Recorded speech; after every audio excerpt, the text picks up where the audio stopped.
Hello friends, स्वागत है आप सभी का आज के इस महत्वपूर्ण सेशन में। तो फ्रेंड्स, आज के इस सेशन में हम डिस्कस करने वाले हैं एक बहुत ही महत्वपूर्ण टॉपिक का नाम है भारतीय संविधान की प्रमुख विशेषताएं।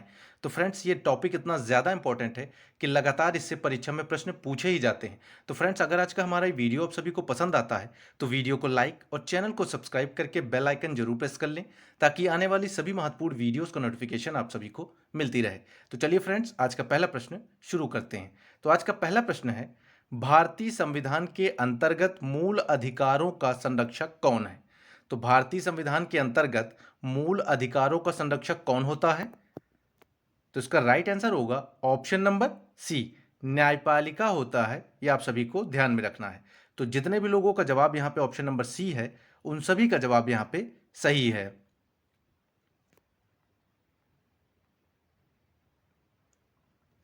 नेक्स्ट क्वेश्चन, मौलिक अधिकारों का निलंबन कौन कर सकता है? तो मौलिक अधिकारों का निलंबन निम्न में से कौन कर सकता है? तो इसका राइट आंसर होगा ऑप्शन नंबर सी, राष्ट्रपति कर सकता है मौलिक अधिकारों का निलंबन। ये आप सभी को ध्यान में रखना है।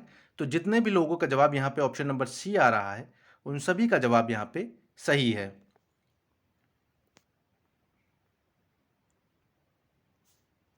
नेक्स्ट क्वेश्चन, मौलिक अधिकारों को लागू करने का दायित्व किसके पास है? तो मौलिक अधिकारों को लागू करने का दायित्व किसके पास होता है? तो इसका राइट आंसर जो होगा वो ऑप्शन नंबर सी होगा, यानी उपयुक्त तो दोनों, यानी उच्चतम न्यायालय पर भी होता है और उच्च न्यायालय के पास भी मौलिक अधिकारों को लागू करने का अधिकार होता है। यह आप सभी को ध्यान रखना है।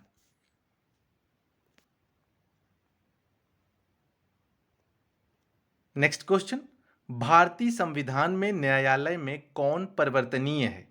तो भारतीय संविधान में न्यायालय में कौन परिवर्तनीय है? तो इसका राइट आंसर होगा ऑप्शन नंबर डी, मूल अधिकार जो है वो प्रवर्तनीय होते हैं। ये आप सभी को ध्यान में रखना है। तो जितने भी लोगों का जवाब यहाँ पे ऑप्शन नंबर डी है, उन सभी का जवाब यहाँ पे सही है।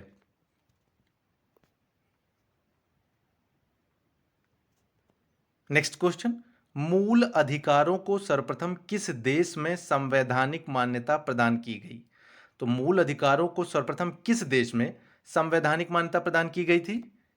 तो इसका राइट आंसर होगा ऑप्शन नंबर बी, संयुक्त राज्य अमेरिका में सर्वप्रथम मूल अधिकारियों को जो है संवैधानिक मान्यता प्रदान की गई है। ये आप सभी को ध्यान रखना है। तो जितने भी लोगों का जवाब यहाँ पे ऑप्शन नंबर बी आ रहा है, उन सभी का जवाब यहाँ पे सही है।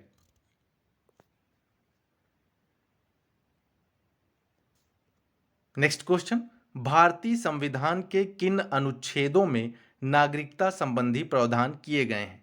तो किन अनुच्छेदों के तहत भारतीय संविधान में नागरिकता संबंधी प्रावधान है?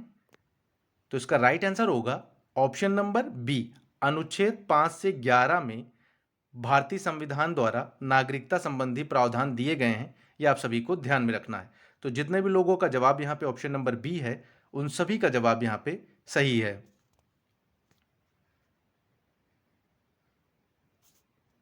नेक्स्ट क्वेश्चन, संसद द्वारा पारित किस अधिनियम में नागरिकता के अर्जन पर समाप्ति के प्रावधान है? तो संसद द्वारा पारित किस अधिनियम में नागरिकता के अर्जन पर समाप्ति के प्रावधान है? तो इसका राइट आंसर होगा ऑप्शन नंबर ए, नागरिकता अधिनियम 1955 के तहत ऐसा अधिनियम पारित किया गया था। यह आप सभी को ध्यान में रखना है। तो जितने भी लोगों का जवाब यहाँ पे ऑप्शन नंबर ए आ रहा है, उन सभी का जवाब यहाँ पे सही है।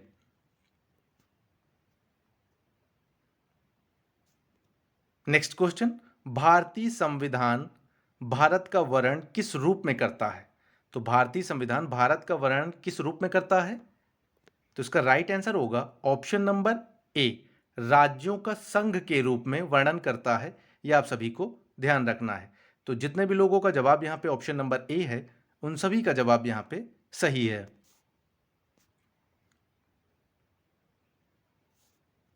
नेक्स्ट क्वेश्चन, भारतीय राज्यों का भाषाई आधार पर पुनर्गठन किस वर्ष किया गया था? तो भारतीय राज्यों का भाषाई आधार पर पुनर्गठन किस वर्ष किया गया था? तो इसका राइट आंसर होगा ऑप्शन नंबर सी, 1956 में भाषाई आधार पर पुनर्गठन किया जाता है। यह आप सभी को ध्यान में रखना है। तो जितने भी भाई बहन यहाँ पे ऑप्शन नंबर सी कमेंट कर रहे हैं, उन सभी का जवाब यहाँ पे सही है।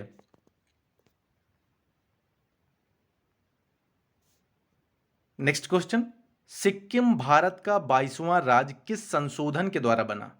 तो सिक्किम जो है भारत का 22वां राज्य किस संशोधन के द्वारा बनता है? तो इसका राइट आंसर होगा ऑप्शन नंबर डी, 36वें संशोधन द्वारा सिक्किम जो है भारत का 22वां राज्य बनता है। ये आप सभी को ध्यान रखना है। तो जितने भी लोगों का जवाब यहाँ पे ऑप्शन नंबर डी है, उन सभी का जवाब यहाँ पे सही है।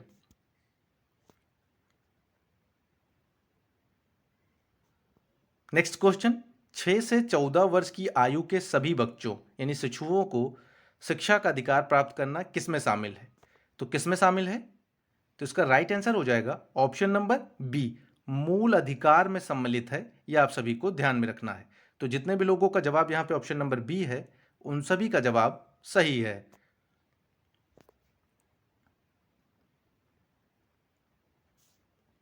नेक्स्ट क्वेश्चन, निम्नलिखित विवादों में से किसमें सर्वोच्च न्यायालय ने प्रस्तावना को भारतीय संविधान की मौलिक संरचना का अंग स्वीकार किया है? तो किस विवाद के तहत जो है सर्वोच्च न्यायालय ने प्रस्तावना को भारतीय संविधान की मौलिक संरचना का अंग स्वीकार कर लिया था? तो इसका राइट आंसर होगा option number D, Kesavananda Bharati बनाम केरल केरल राज्य विवाद के बाद जो है सर्वोच्च न्यायालय ने भारतीय संविधान की मौलिक संरचना का अंग को स्वीकार कर लिया था। यह आप सभी को ध्यान रखना है। तो जितने भी लोगों का जवाब यहाँ पे ऑप्शन नंबर डी है, उन सभी का जवाब यहाँ पे सही है।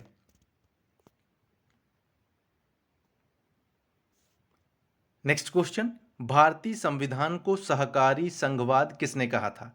तो भारतीय संविधान को सहकारी संघवाद किसने कहा था? तो इसका राइट आंसर होगा option number A, G Austin ने कहा था भारतीय संविधान को सहकारी संघवाद। ये आप सभी को ध्यान रखना है। तो जितने भी लोगों का जवाब यहाँ पे ऑप्शन नंबर ए है, उन सभी का जवाब यहाँ पे सही है।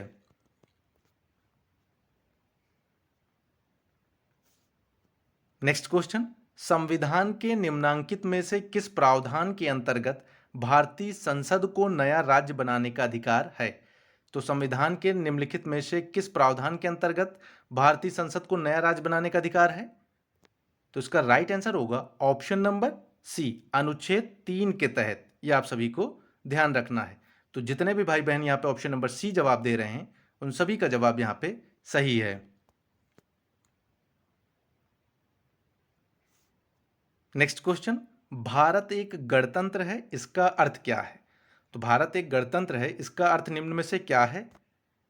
तो इसका राइट आंसर हो जाएगा ऑप्शन नंबर सी, भारत में वंशानुगत शासन नहीं है। यह आप सभी को ध्यान रखना है। तो जितने भी लोगों का जवाब यहाँ पे ऑप्शन नंबर सी है, उन सभी का जवाब यहाँ पे सही है।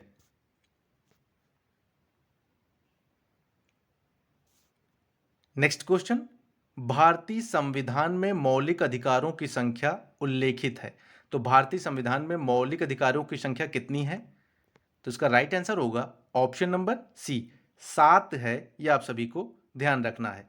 तो जितने भी लोगों का जवाब यहाँ पे ऑप्शन नंबर सी है, उन सभी का जवाब यहाँ पे सही है।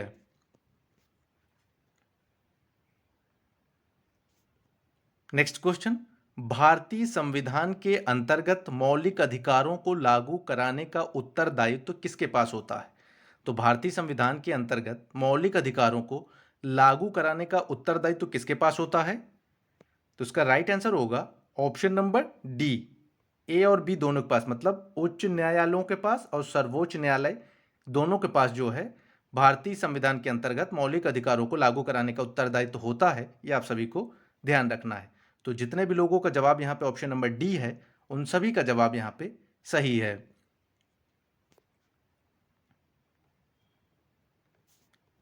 नेक्स्ट क्वेश्चन, संविधान को एक पवित्र दस्तावेज किसने कहा है? तो संविधान को एक पवित्र दस्तावेज निम्न में से किसने कहा है? तो इसका राइट आंसर हो जाएगा option number A, B R Ambedkar ji ने कहा है। यह आप सभी को ध्यान रखना है। तो जितने भी लोगों का जवाब यहाँ पे ऑप्शन नंबर ए है, उन सभी का जवाब यहाँ पे सही है।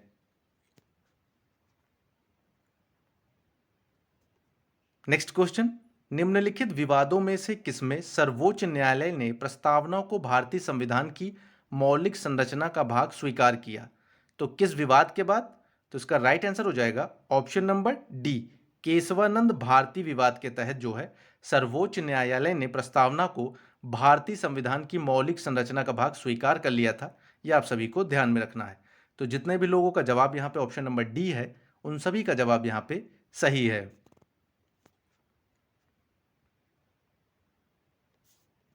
नेक्स्ट क्वेश्चन, निम्नलिखित में से किसने भारतीय संविधान की प्रस्तावना को हमारे संप्रभु प्रजातांत्रिक गणतंत्र की जन्म कुंडली कहा है? तो निम्नलिखित में से ऐसा किसने कहा है?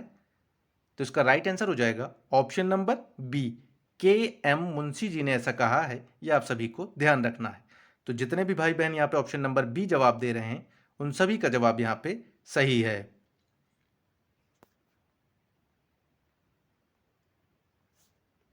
नेक्स्ट क्वेश्चन, भारतीय गणतंत्र की 26/1/1950 को सही संवैधानिक वस्तु स्थिति क्या थी जब संविधान लागू किया गया था?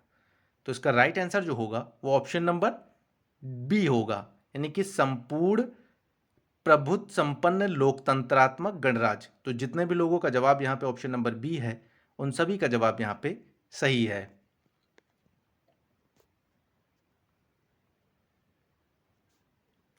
नेक्स्ट क्वेश्चन, भारतीय संविधान की प्रस्तावना में पंथ निरपेक्ष शब्द कब जोड़ा गया? तो भारतीय संविधान की प्रस्तावना में पंथ निरपेक्ष शब्द कब जोड़ा गया? तो इसका राइट आंसर होगा ऑप्शन नंबर बी, 42वें संशोधन द्वारा 1976 में जोड़ा गया था। यह आप सभी को ध्यान में रखना है। तो जितने भी लोगों का जवाब यहाँ पे ऑप्शन नंबर बी है, उन सभी का जवाब यहाँ पे सही है।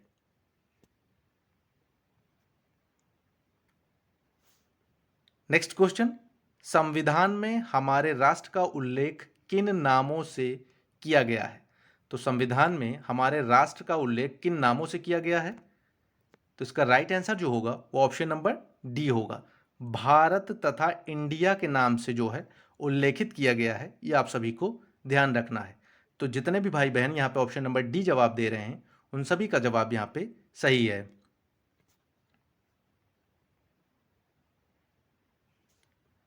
नेक्स्ट क्वेश्चन, संविधान की प्रस्तावना के बारे में कौन सा कथन सही है? तो संविधान की प्रस्तावना के बारे में कौन सा कथन सही है? तो इसका राइट आंसर हो जाएगा ऑप्शन नंबर ए, समाजवादी धर्मनिरपेक्ष शब्द 1950 में लागू संविधान के अंग नहीं थे। यह सही है।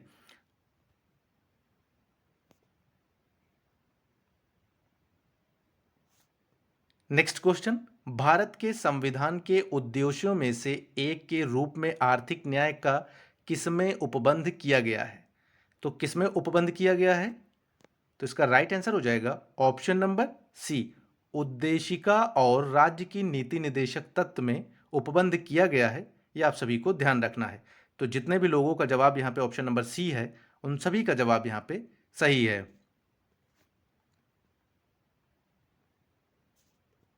नेक्स्ट क्वेश्चन, निम्नलिखित में से किस वाद में उच्चतम न्यायालय ने धारणा प्रस्तुत की कि उद्देशिका संविधान का भाग है? तो किस वाद में उच्चतम न्यायालय ने धारणा प्रस्तुत की है? तो इसका राइट आंसर होगा ऑप्शन नंबर बी, बम्बई बनाम यूनियन ऑफ इंडिया वाद में उच्चतम न्यायालय ने यह धारणा प्रस्तुत की थी कि उद्देशिका जो है संविधान का भाग है। यह आप सभी को ध्यान रखना है। तो जितने भी लोगों का जवाब यहाँ पे ऑप्शन नंबर बी है, उन सभी का जवाब यहाँ पे सही है।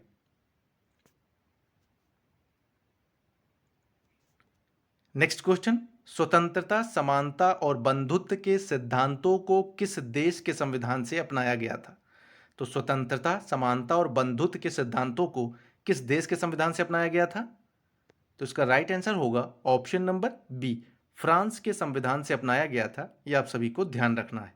तो जितने भी लोगों का जवाब यहाँ पे ऑप्शन नंबर बी है, उन सभी का जवाब यहाँ पे सही है।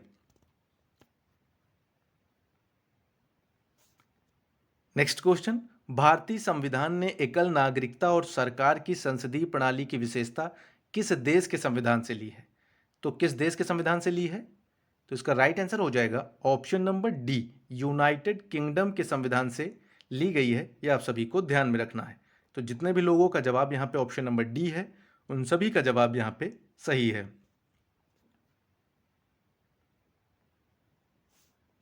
नेक्स्ट क्वेश्चन, कानून के शासन पर विचार निम्नलिखित में से किस देश के संविधान से अपनाया गया था?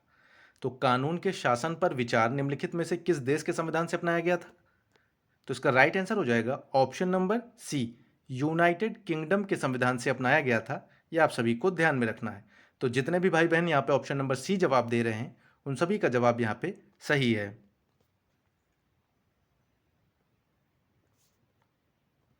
नेक्स्ट क्वेश्चन, भारतीय संविधान में निम्नलिखित में से कौन सी विशेषता को सोवियत सोशलिस्ट रिपब्लिक से लिया गया था? तो भारतीय संविधान में निम्नलिखित में से वह कौन सी विशेषता थी जिसको सोवियत सोशलिस्ट रिपब्लिक से लिया गया था? तो इसका राइट आंसर होगा ऑप्शन नंबर बी, पंचवर्षीय योजना को सोवियत सोशलिस्ट रिपब्लिक से लिया गया था। यह आप सभी को ध्यान रखना है। तो जितने भी भाई बहन यहाँ पे ऑप्शन नंबर बी जवाब दे रहे हैं, उन सभी का जवाब यहाँ पे सही है। तो दोस्तों, आज का हमारा वीडियो आप सभी को कैसा लगा कमेंट बॉक्स में ज़रूर बताएं। वीडियो पसंद आने पर वीडियो को लाइक और चैनल को सब्सक्राइब जरूर करें।